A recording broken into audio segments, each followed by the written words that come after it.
जय श्री कृष्ण। राधे राधे। आज हम श्रीमद् भागवत गीता जी के चौथे अध्याय का पाठ करेंगे। ओम श्री परमात्मने नमः। चौथा अध्याय। इसके उपरांत श्री कृष्ण महाराज बोले, हे अर्जुन, मैंने इस अविनाशी योग को कल्प के आदि में सूर्य के प्रति कहा था और सूर्य ने अपने पुत्र मनु के प्रति कहा और मनु ने अपने पुत्र राजा इक्ष्वाकु के प्रति कहा। इस प्रकार परंपरा से प्राप्त हुए इस योग को राजर्षियों ने जाना, परंतु हे अर्जुन, वह योग बहुत काल से इस पृथ्वी लोक में लोप हो गया था।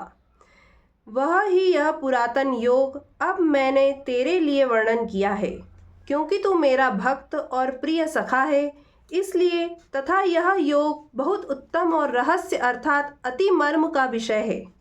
इस प्रकार भगवान श्री कृष्णचंद्र महाराज के वचन सुनकर अर्जुन ने पूछा, हे भगवान, आपका जन्म तो आधुनिक अर्थात अब हुआ है और सूर्य का जन्म बहुत पुराना है, इसलिए इस योग को कल्प के आदि में आपने कहा था, यह मैं कैसे जानूं?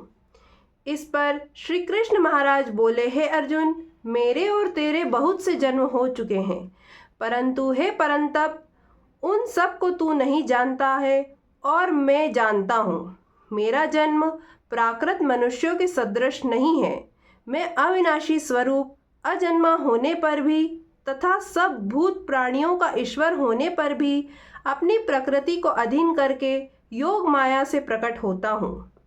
हे भारत, जब जब धर्म की हानि और अधर्म की वृद्धि होती है, तब तब ही मैं अपने रूप को रचता हूँ अर्थात प्रकट करता हूँ, क्योंकि साधु पुरुषों का उद्धार करने के लिए और दूषित कर्म करने वालों का नाश करने के लिए तथा धर्म स्थापन करने के लिए युग युग में प्रकट होता हूँ।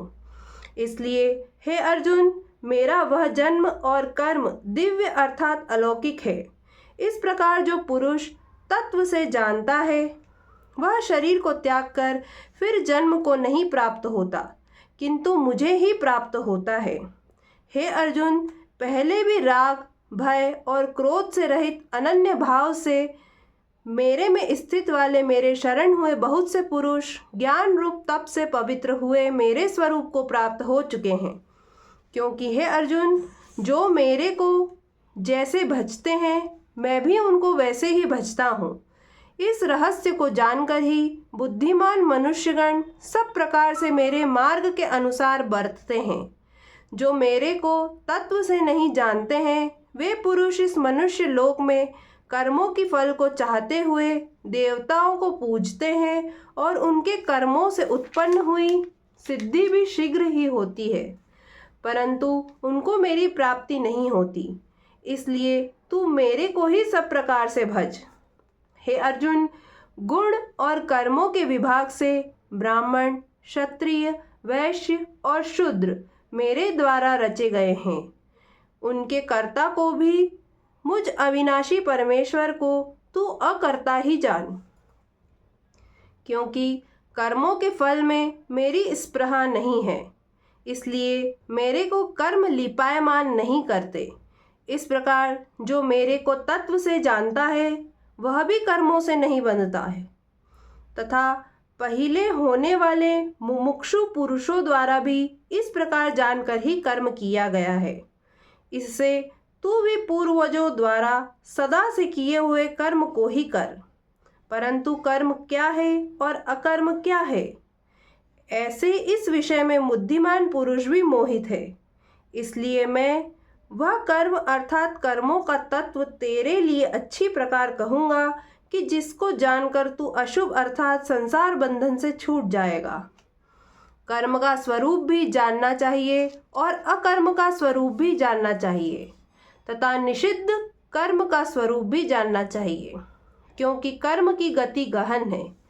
जो पुरुष कर्म में अर्थात अहंकार रहित की हुई संपूर्ण चेष्टाओं में अकर्म अर्थात वास्तव में उनका न होना पना देखे, और जो पुरुष अकर्म में अर्थात अज्ञानी पुरुष द्वारा किए हुए संपूर्ण क्रियाओं के त्याग में भी कर्म को अर्थात त्याग रूप क्रिया को देखे, वह पुरुष मनुष्यों में बुद्धिमान है और वह योगी संपूर्ण कर्मों का करने वाला है।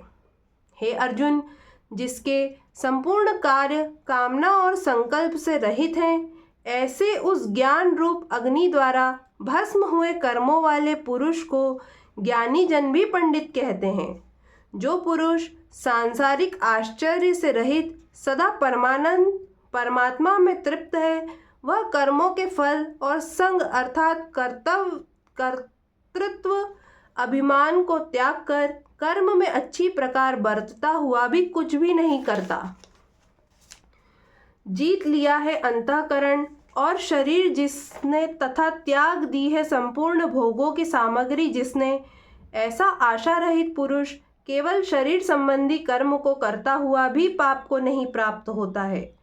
अपने आप जो कुछ आप प्राप्त हो उसमें ही संतुष्ट रहने वाला और हर्ष शोकादि द्वंद्वों से अतीत हुआ तथा मत्सरता अर्थात ईर्ष्या से रहित सिद्धि और असिद्धि में समत्व भाव वाला पुरुष कर्मों को करके भी नहीं बंधता है, क्योंकि आसक्ति से रहित ज्ञान में स्थित हुए चित्त वाले यज्ञ के लिए आचरण करते हुए मुक्त पुरुष के संपूर्ण कर्म नष्ट हो जाते हैं।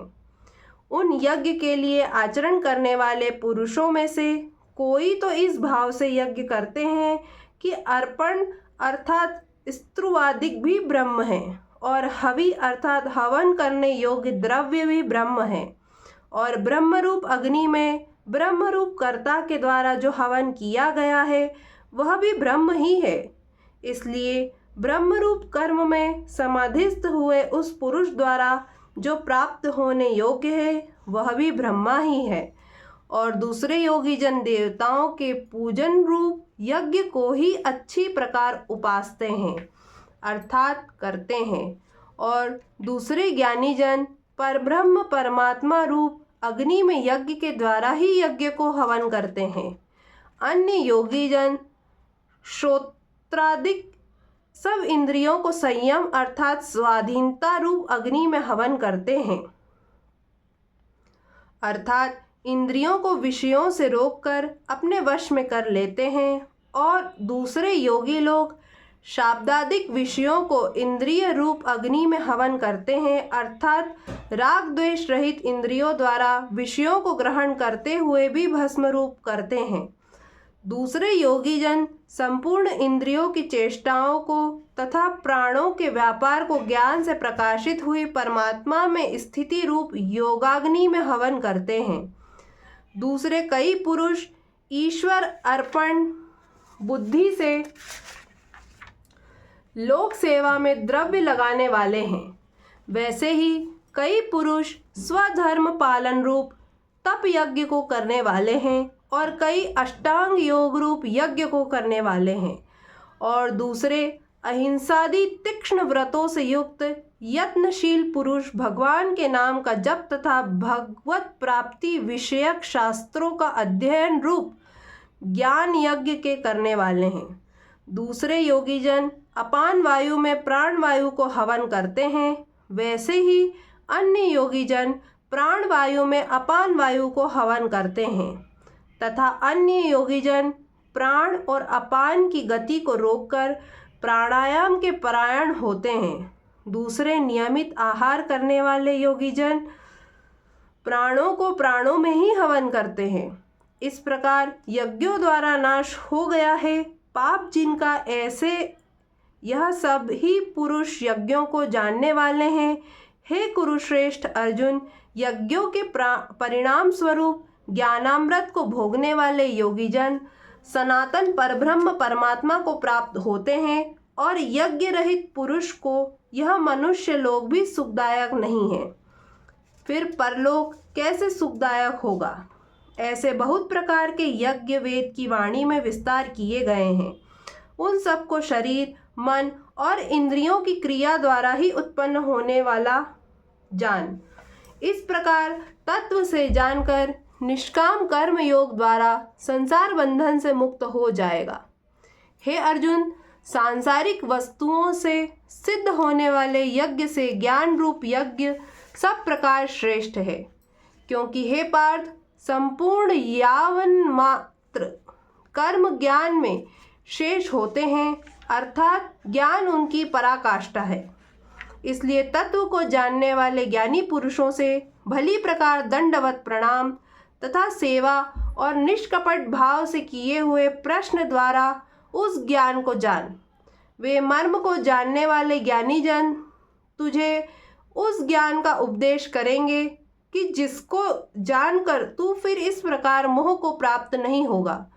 और हे अर्जुन, जिस ज्ञान के द्वारा सर्वव्यापी अनंत चेतन रूप हुआ अपने अंतर्गत समष्टि बुद्धि के आधार संपूर्ण भूतों को देखेगा और उसके उपरांत मेरे में अर्थात सच्चिदानंद स्वरूप में एक ही भाव हुआ सच्चिदानंद मैं ही देखेगा।